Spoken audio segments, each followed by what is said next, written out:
Hi, everyone. So, this is the part two of the book summary for the book It Didn't Start With You: How Inherited Family Trauma Shapes Who We Are and How to End the Cycle by Mark Wolynn. So, we'll continue on the journey of going through our inherited family trauma. And in part two, we're going to start to give language to what's been lying in our unconscious and subconscious that originated from the family systems that have been affecting our lives without our knowing. So here we go, part two, the core language. So basically, we're going to start setting up the core language map, starting with the core complaint.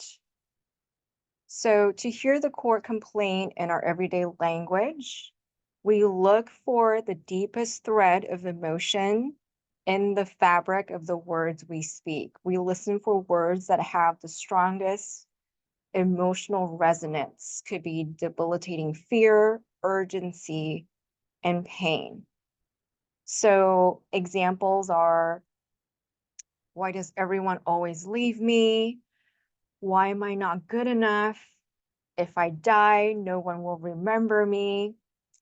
I'm a disappointment to my family. I'll go crazy, end up in an institution, then end my life. It could get pretty bizarre and pretty um, just without any proof that that's actually going to happen in our lives. But it's just a belief that we keep repeating to ourselves.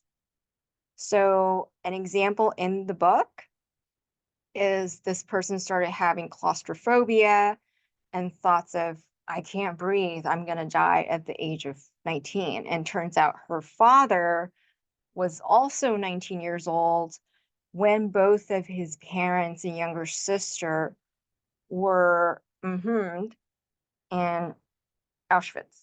The father may have carried survivor's guilt. She made the conscious link and had an emotional conversation with her deceased grandparents and aunt. And then the fear began to dissipate. And we'll learn how to do that later on in part four. I'm sorry, in part three. But suffice to say, just start to notice these really odd, out of nowhere beliefs. And for this person, it's, I can't breathe. I'm going to die at the young age of 19. That seems just so out of the blue. It's so atypical for someone her age. So then we start to dig up the family history to see where we see a similar story unfolding.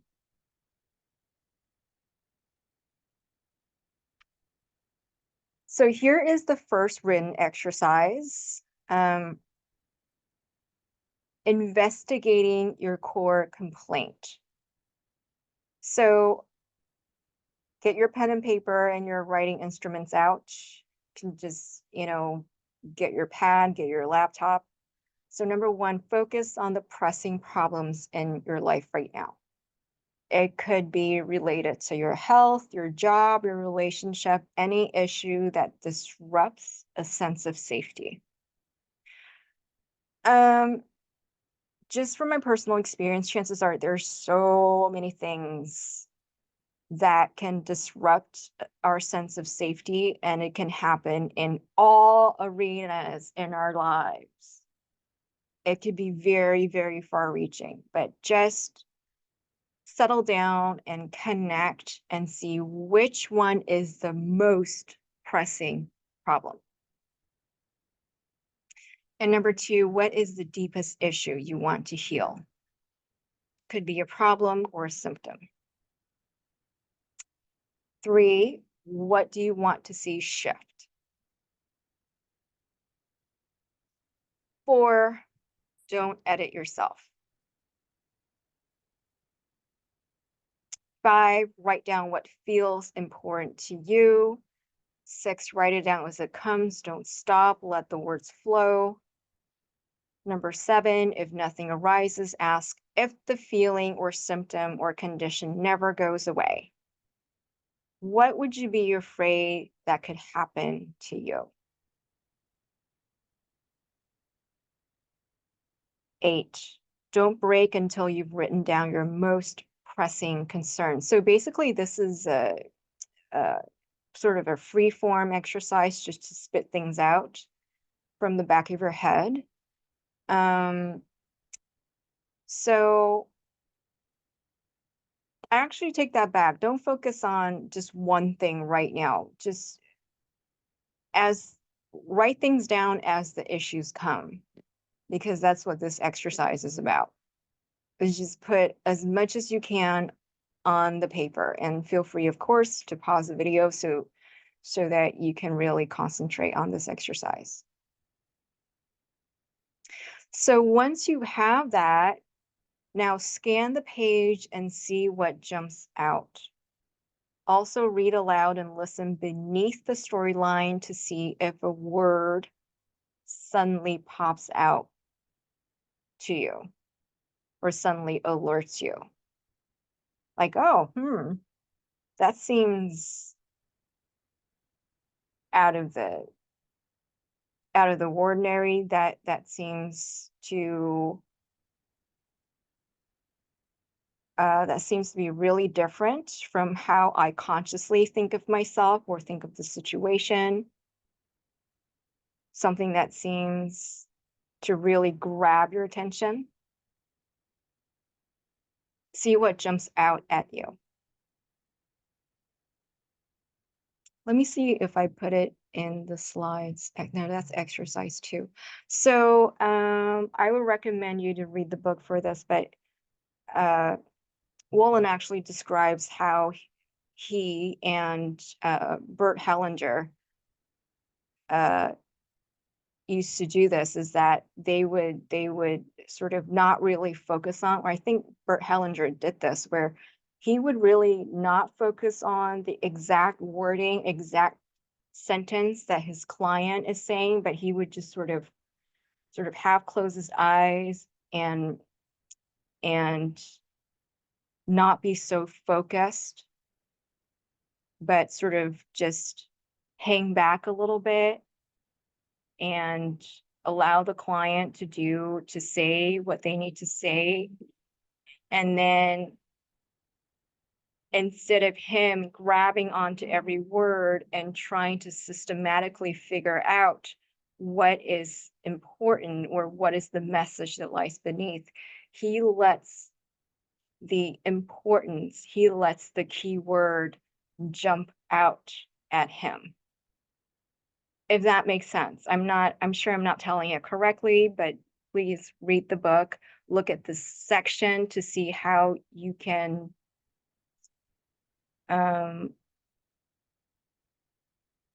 sort of more effectively look for that key phrase, that keyword.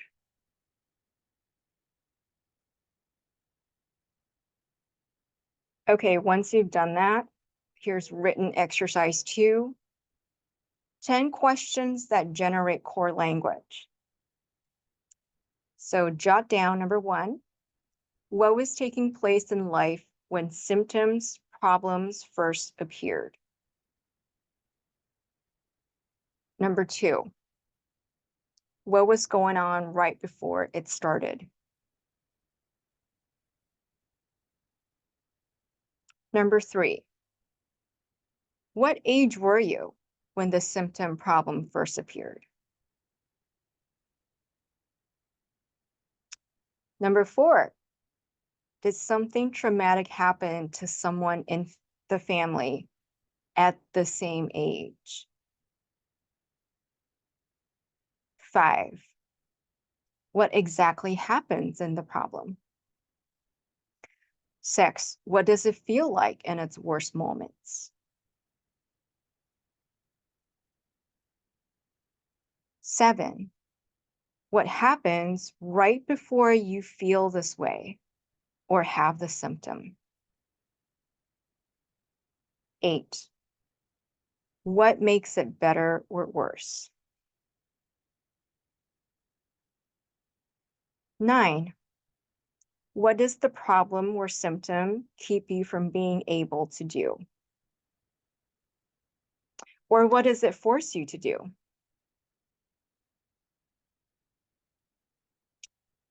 10, if the feelings and symptoms never go away, what would be the worst thing that could happen to you? So pause the video and do the exercise if you're following along, and take your time.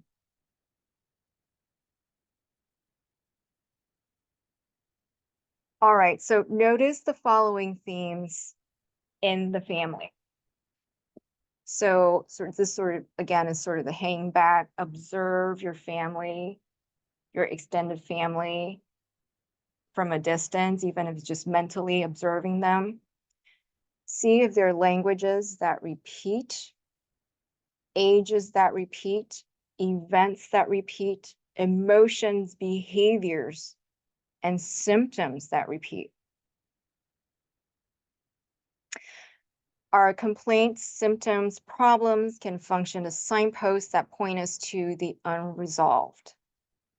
When we stop to explore them, we can gain insight into family trauma, guilt, etc., and move toward family reconciliation and personal healing.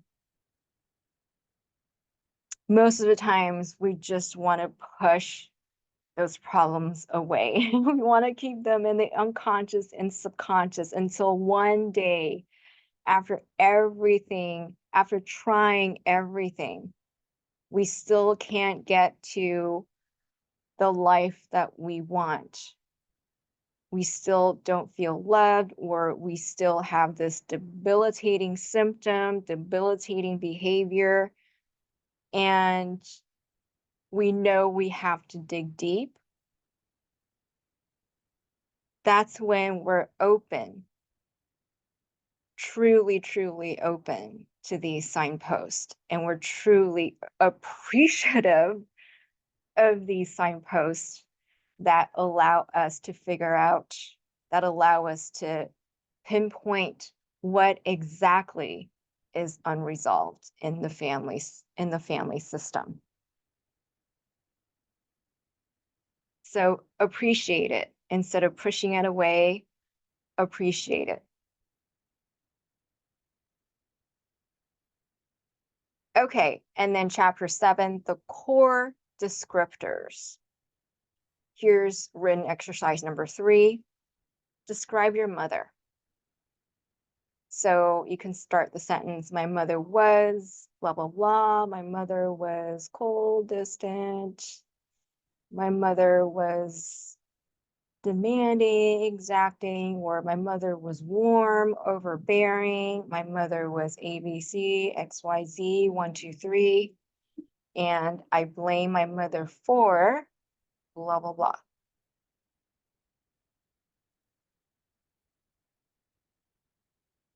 And extend that to your father in written exercise 4. My father was disciplinary. My father was stern, or my father was loving, or my father was ABC, XYZ. My father was, I don't know, violent, alcoholic, was a gambler. My father was, it could also be emotional descriptors. Or complaint. My father was no good. My father left home and left the finances to my mother, blah, blah, blah, blah, blah. I blame my father for blah, blah, blah, blah, blah.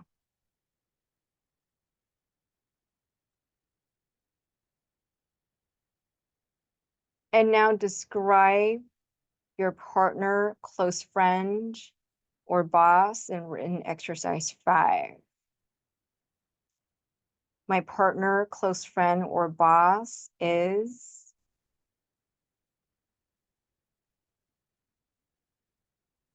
ABC, XYZ, 1, 2, 3.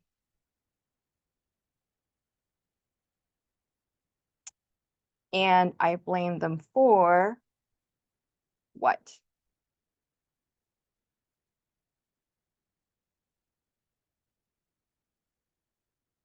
So go ahead and take your time.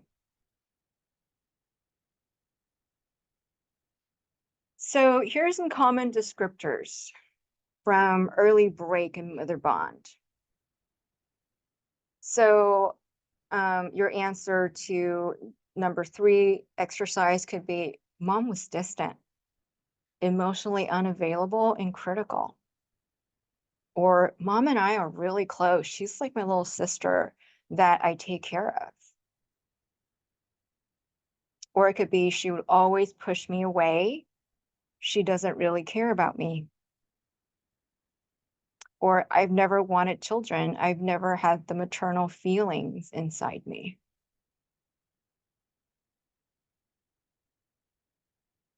And here's an example of emotional charge in core descriptors. My father's a drunk. He's totally useless. He's an idiot, complete loser.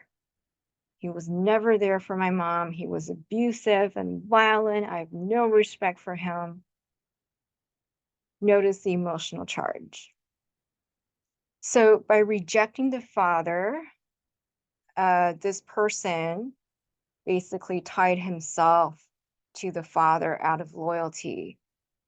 He made sure that he wouldn't have more in life than his father by becoming an alcoholic himself until his girlfriend kicked him out. So again, this is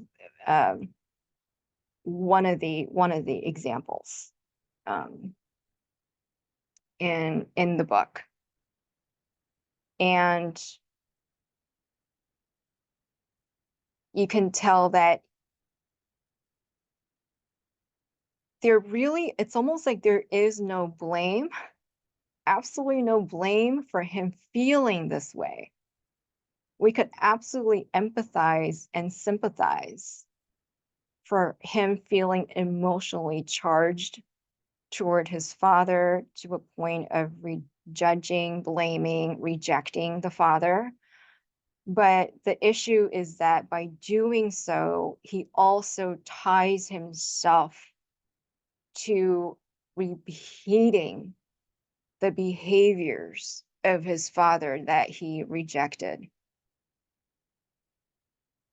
And he became an alcoholic, just like his father, until his girlfriend kicked him out, just like his mother kicked out his father.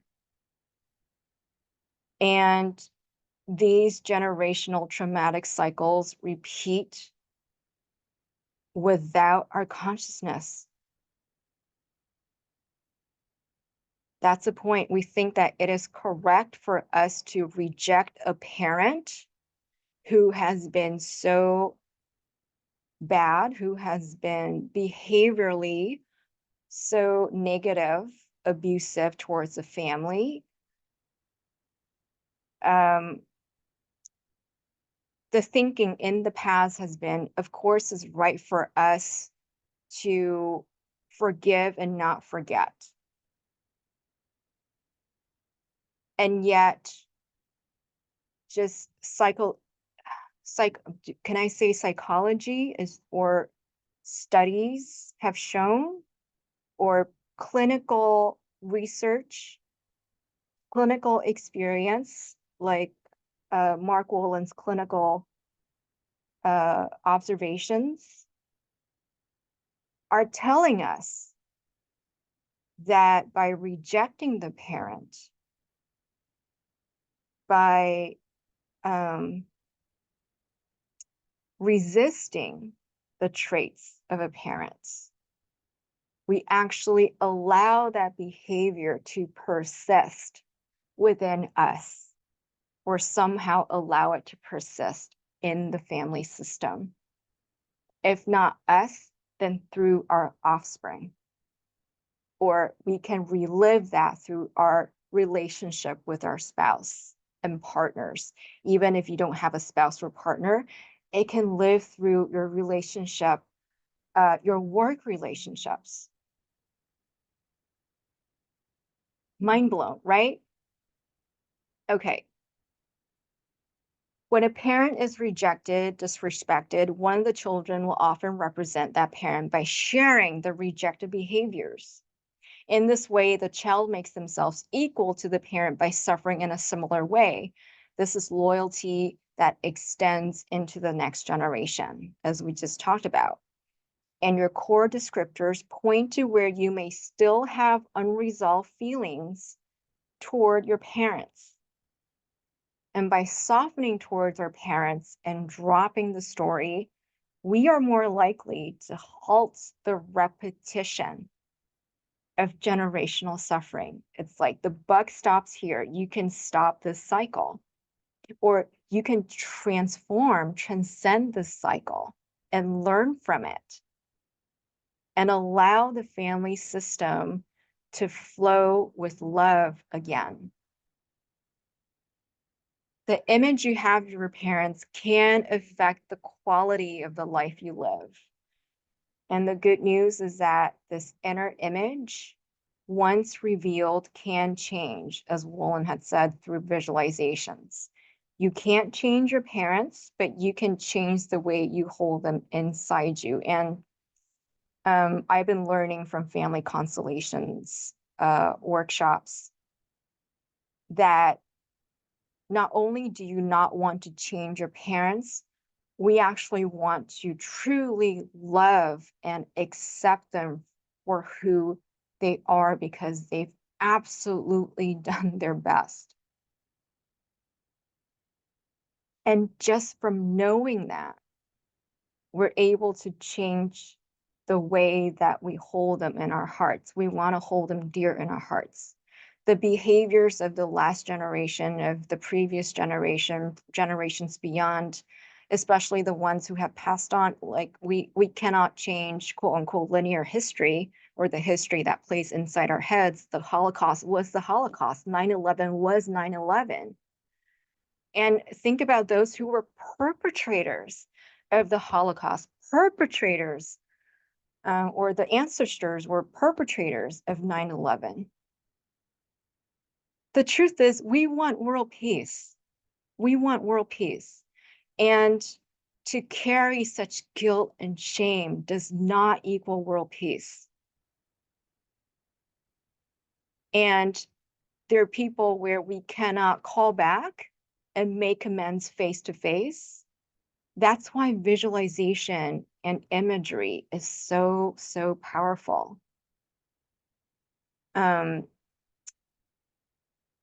Again, I don't think this is scientifically proven or studied per se, but according to Wolynn's clinical experience, we really can change our life by reconnecting with the original perpetrator or the original trauma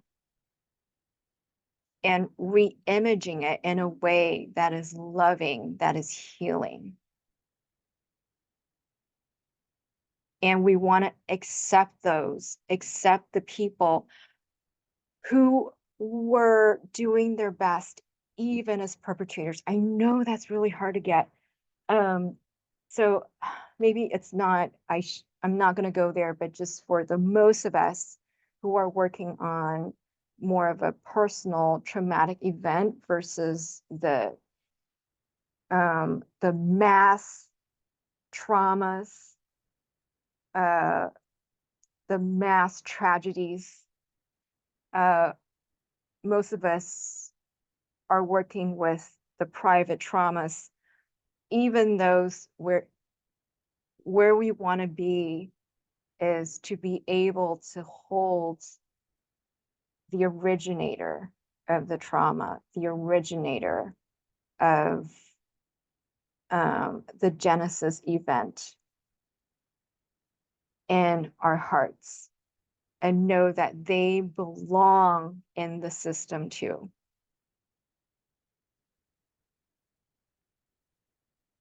'Cause So we'll talk more about that as we go to part 3. And now the core sentence. The core sentence is the sentence that your worst fear creates. It has probably been with you since you were a small child. So here we go with written exercise number 6, identifying your core sentence.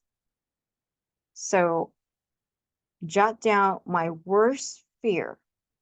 The worst thing that could happen to me is, complete the sentence, that I will never live past 40, or that I would end up alone. The worst fear is I could die, blah, blah, blah. And then exercise 7, tweaking your core sentence. So the worst thing that could happen to me is I would blah, blah, blah, they would blah, blah, blah, I could blah, blah, blah, or my family, my children, family, spouse could or would blah, blah, blah, how they would react.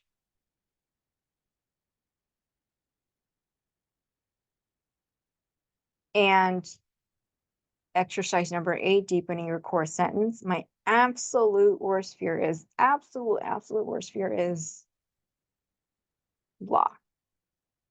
So keep testing different versions of the sentence. So the core sentence pings at the greatest frequency, resonates at the greatest frequency. For example, is it I'm all alone? Or is it actually that they'll leave me? It sounds the same, but they may resonate with you, trigger you in different ways. Or is it they would reject me? Or is it someone really specific? Instead of I'm all alone, it's my mother would reject me, or my grandmother would reject me, or someone will reject me, versus, oh, would they abandon me? See these really subtle differences? Is there a someone behind the sentence, or is it just in general? So give it more of a specific flavor that is particular to how you resonate.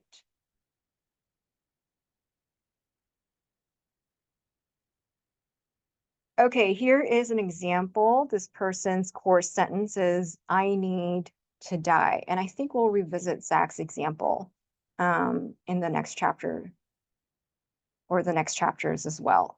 So I put it in because it's not only is it a really interesting example, it's sort of a really exaggerated example. It makes you go, wow, this actually happens. And yes, it actually did happen to somebody. So ever since Zach was a boy, he felt that he needed to die. And when he became old enough, he signed up to fight in order to die fighting in Iraq. So he planned to train really hard and then die with honor for our country, for Go USA. And then his plan went awry. So his unit was not deployed and he remained stateside. He wasn't even in Iraq. And he went AWOL immediately, learning that he would not be deployed, and tried to cause various public disruptions in order for law enforcement to put him down. He went out searching, wanting to meet death. And the amazing thing is, none of that worked. He got out of it in every situation where he tried to incite a public disruption and incident for him to be shot down. And when none of that worked, he finally decided to dig into the family past. It's like, we really don't come to this work until it is the last straw until this is the last option. That's my experience. I don't know about other people. So, anywho, so turns out Zach's grandfather was a high official in Mussolini's cabinet and was responsible for the death of many. And when the war ended, his grandfather managed to forge documents and escape to the US. And the cabinet who remained were all rounded up and put down. And Zach ended up attempting to pay for the crimes of his grandfather by wanting to die without his conscious awareness. And the resolution was that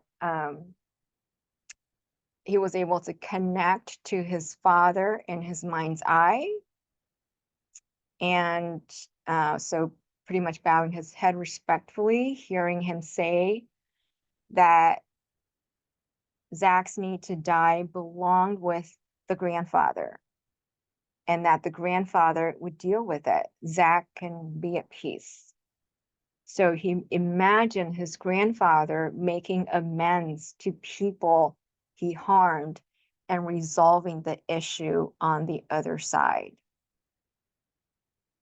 So just through visualization and imagery of his grandfather, who was the genesis, the originator of the inherited trauma, he was able to release this urge, this impulse to die just by imagining, just by visualizing his grandfather making amends. Either you believe in life on the other side, you believe in ancestors, spirit, that is a non-issue at this point.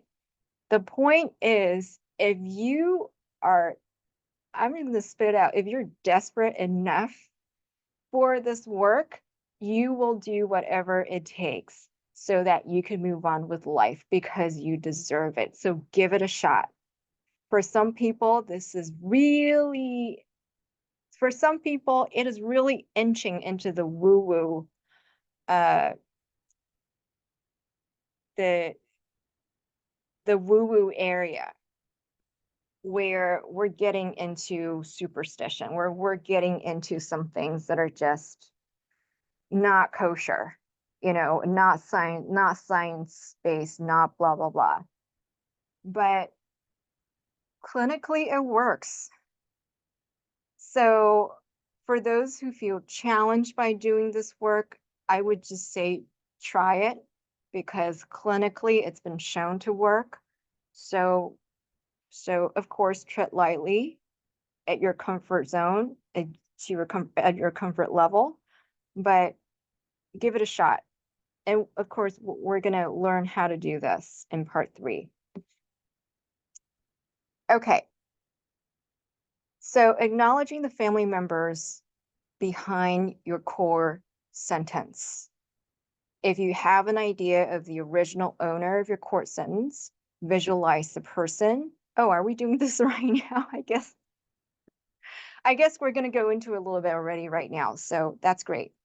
So go back to the person you identified as the original owner of your court sentence.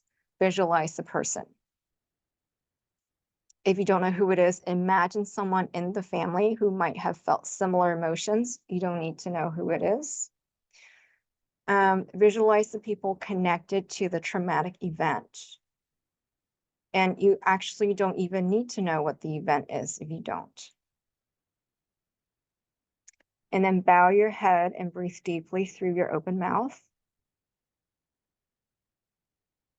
Tell this person or people that you respect them and all that happened to them. In my experience in doing family constellations, the trauma originator, or our ancestors, whoever, they really just want recognition. They want to be remembered. They want to feel a sense of belonging, just like we do. And they do deserve the respect, like we deserve the respect with all our faults, with all our imperfections. We also belong and deserve respect. So tell this person, this group of people, that you respect them, everything that's happened to them. Tell them that they will not be forgotten and that they will be remembered with love. They belong, they're loved. Visualize them being at peace. And we're just like Zach's grandfather's example, taking responsibility to make amends for themselves on the other side if they were the perpetrator. And feel them blessing you to have a full life. Feel their well wishes having a physical effect in your body. I would add, feel them releasing their own shame and guilt into ether, transcending their own shame and guilt, and allowing that effect to course through your own physical body. Breathe it in.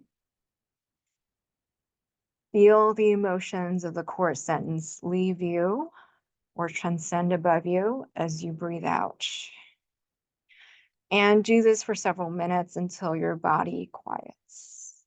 Feel free to take your time, pause the video. Okay. Now, written exercise number 9, construct your core language map. So now, write down your core complaint. I don't fit in, I'm invisible, nobody sees me, blah, blah, blah, whatever the core complaint was. And now write down your core descriptors about your mother and father.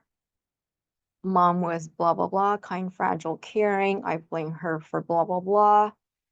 And then dad was funny, lovely, loving, distant, away a lot, hardworking. I blame him for blah, blah, blah.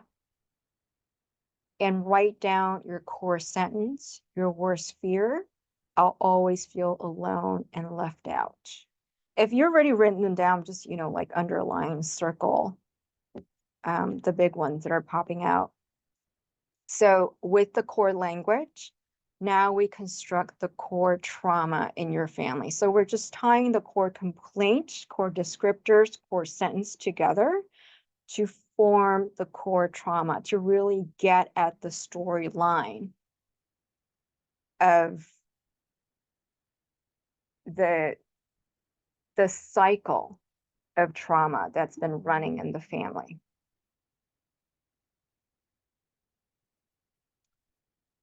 Exercise number 10, identifying bridging questions from your core sentence. So look at your core sentence and then identify the bridging questions. And a bridging question is a question that connects the present to the past. Sorry for the spelling. It leads you to the person in your family system who had cause to feel the same way as you. So we're going back to Zach's example. His core sentence was, I need to die. And the bridging questions could be, who in your family committed a crime and was never punished for it? Who felt like he needed to be shot for something he did? And who was shot in your family that the family couldn't grieve? It could go in all sorts of directions. It could be about the actual event, or it could be about an emotional reaction to the actual event that not only the original perpetrator took on, but those around him took on. So really, it could be anything. So Mark Wolynn uses bridging questions for me as I was doing this work for myself. It was just easy for me to just, without the bridging questions, start to just connect this core sentence to whoever might think this way, whoever might have a reaction to this. So it's almost like I didn't really need the bridging questions, but if it helps, this is it. So now, written exercise 11, construct your genogram. Now, this is going to be interesting. So genogram is a two-dimensional visual representation of your family tree. So look at 3 to 4 generations in your family. I say, up to your grandparents is enough, I think, to start. So construct a diagram that includes your parents, your grandparents, and great-grandparents if you want, and siblings, aunts and uncles. Squares represent males, circles represent females. It's really up to you. I actually didn't really need the squares and circles myself. But again, it's what you're comfortable with. So use lines to connect them. And don't worry, I'll give you an example next. Next to each family member, note the traumas, difficulties they experience, notated underneath their names. So traumatic events include who died early, who left, who was abandoned, isolated, excluded from the family, who was adopted, had stillbirth, abortion, who, left early, who committed a crime, lost home, possessions, was in a traumatic event, experienced significant trauma or catastrophic event. So there are more evocation questions in the book. And then number 3, write down the core sentence on top of the genogram. Look at the family system. Who might have had reason to feel the same way as you do? And then piece together the genogram in your core trauma. So events in the family that underlie your core language. So here's the example that's actually in the book. It's page 135 in the paperback copy. So the core sentence in this example is, I'll go crazy. So here we are. The client is Ellie, not Allie. So the feeling is, I'll go crazy. And she's been having that feeling since age 18, which is really maybe out of the blue in her circumstance.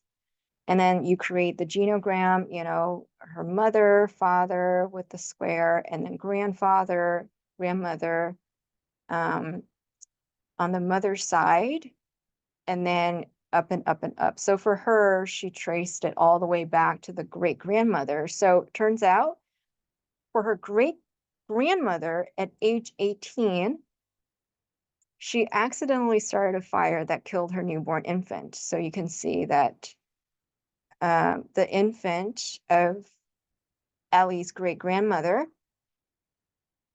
died in a fire that was accidentally started by the great grandmother. And there is the daughter of the great grandmother. Let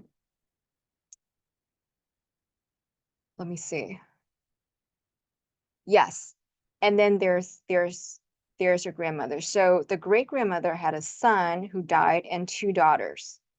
So the grandmother's sister had mental illness, was institutionalized at 18 years old, and died in confinement. And then even though the grandmother didn't really take on the traits of